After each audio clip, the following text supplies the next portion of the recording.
Election commission की website America, England और दीगर मुल्कों में ब्लॉक होने का इंकशाफ हुआ है। लाहौर के बाद सिंध और खैबर पख्तूनख्वा में धांधली का इंकशाफ हुआ है। पतन रिपोर्ट के मुताबिक इलेक्शन कमीशन की वेबसाइट कई मगरबी ममालिक में गैर फाल है। कौमी और सूबाई हलकों में वोटर्स टर्न आउट में बड़ा फर्क सियासतदान का अखलाकी जवाज को बैठे। रिपोर्ट में कहा गया है कि हुकूमत नाक़िदीन तो सोशल मीडिया पर चुप कराने की भरपूर कोशिश कर रही है। मजीद तफसीलात जानेंगे इब्राहिम अब्बासी से। जी इब्राहिम, बताइएगा, इलेक्शन कमीशन की वेबसाइट अमेरिका और दीगर मुल्कों में ब्लॉक होने का इंकशाफ हुआ है, क्या तफसीलात हैं?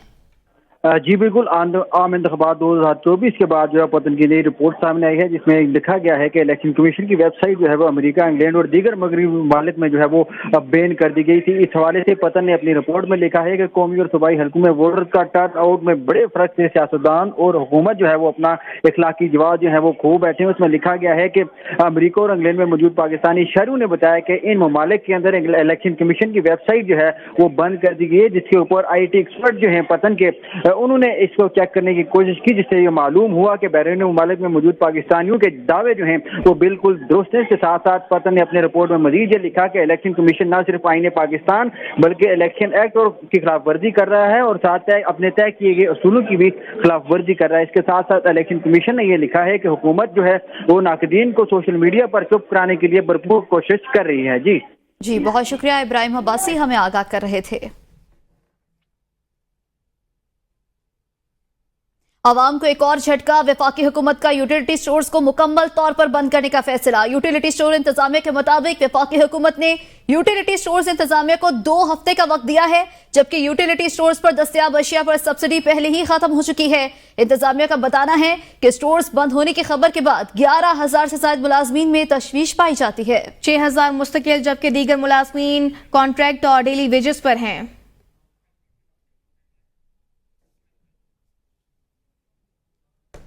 जमात इस्लामी की जानिब से सुप्रीम कोर्ट के फैसले का खैर मकदम। कच्चे को डाकुओं से पाक करने का मुतालबा।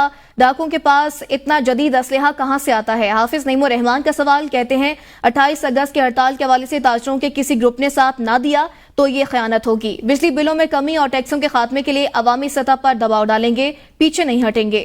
उन्होंने मजीद कहा कि तनख्वाहदार लोगों का टैक्स खत्म करें, जागीरदारों पर टैक्स लगाया जाए। तो जमात इस्लामी ने बस एक उसूली फैसला कर लिया है कि हम अवाम के साथ इत्तेहाद करके, नौजवानों से इत्तेहाद करके, मजदूर किसानों से इत्तेहाद करके इंशाअल्लाह जो इश्यूज़ हैं पाकिस्तान के अवाम के, उनको टेकअप भी करेंगे, उनकी लीडरशिप भी करेंगे और उसके लिए जितना इसार कुर्बानी हो सकती है वो देंगे। तो मेरा ख्याल है ये इत्तेहाद ज़्यादा पायदार है, बजाय इसके कि उन सहारों पे चला जाए कि वो सहारे हैं ही नहीं और कोई एक टेलीफोन कॉल पे ढेर हो जाए और कोई जो है वो किसी मराद या किसी उनकी डील हो जाए तो वो उससे जो है वो रास्ता हटा ले। तो मेरा ख्याल है अपने अपने प्लेटफॉर्म से करें।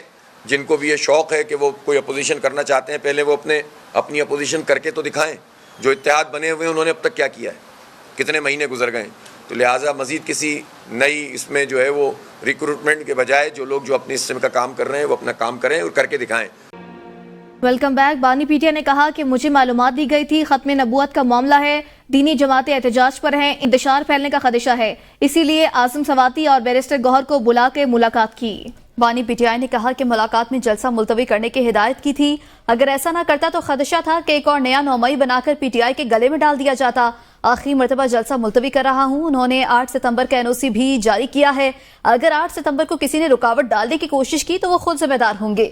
हुकूमत एक तरफ चीफ जस्टिस काजी फाइसा की मुद्दत मुलाजमत में तौसी की गेम खेल रही है, दूसरी जानिब सुप्रीम कोर्ट में सीनियोरिटी को अफेक्ट करने की भी प्लानिंग की जा रही है। वो अडयाला जेल में मीडिया से गैर रस्मी गुफ्तगू कर रहे थे। JUI और PTI के दरमियान राबता ज़राए के मुताबिक PTI वफ्द मौलाना फजल रहमान से आज रात 8:30 बजे मुलाकात करेगा। असद कैसर, शिबली फराज और बैरिस्टर गौहर मौलाना फजल रहमान से मुलाकात करेंगे। इस हवाले से मजीद जान लेते हैं नुमाइंदा ABN न्यूज़ ज़ाहिदा राव से। ज़ाहिदा राव, आगाह कीजिएगा।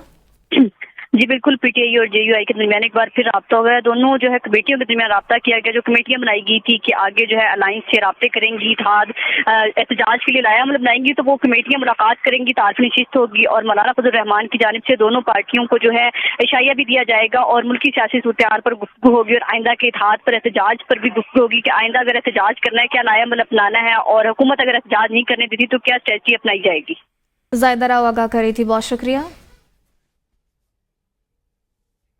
खैबर पख्तूनख्वा की काबीना से वज़रा की बेदखली का मामला, साबिक सूबाई वज़ीर शकील खान और पीटीआई की सीनियर लीडरशिप में मुआहिदा टूटने का इम्कान है। शकील खान की रवा हफ्ते भी बानी चेयरमैन पीटीआई से मुलाकात ना हो सकी। शकील खान ने पीटीआई क़यादत को आइंदा हफ्ते में मुलाकात ना होने की सूरत में सख्त रद्द-ए-अमल देने का पैगाम भिजवा दिया है।